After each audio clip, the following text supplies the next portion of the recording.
I'm Clemens Szyperski. I'm a group engineering manager at Microsoft, and my team builds multiple services for the Azure public cloud.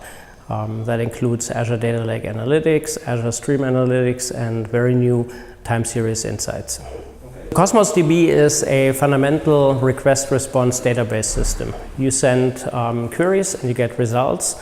It's very much around high queries per second, low latencies, state management. The Data Lake Analytics service assumes that your data is already there. There may be new data arriving at some rate, but the large amount is already there, and you want to do all of data analysis.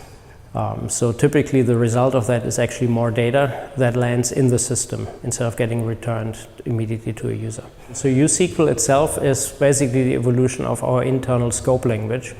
And scope already exists in interactive, batch, and streaming fashions, and has ML capabilities.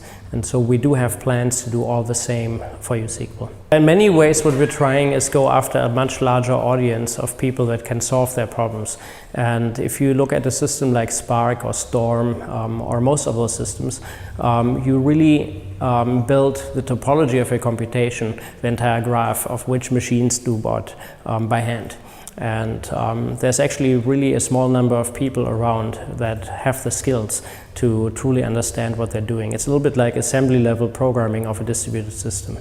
In the end, regulation is in the hand of regulators, and whether or not a particular company in a particular country is allowed to move into a publicly operated data center or not depends on many factors. In terms of overall security, I would actually say that many organizations, not all, but many organizations struggle to keep the bar of a public cloud system in their own data centers because the investment for that is massive.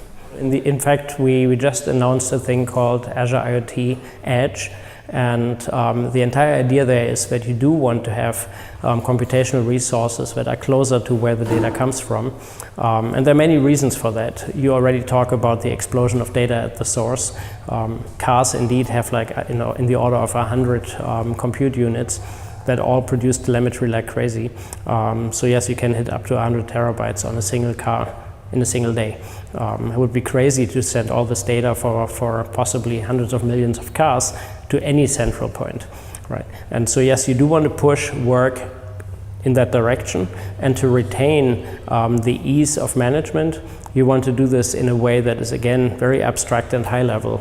So for example, for our Stream Analytics service, we allow you to push some or all of the analytics out of the cloud and into edge devices.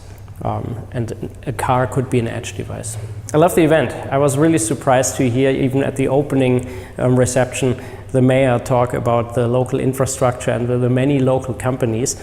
And while I'd been before in Malaga many years ago, I had no idea about the kind of tech culture here. And the name of the event is very cool, so I thought I had to come.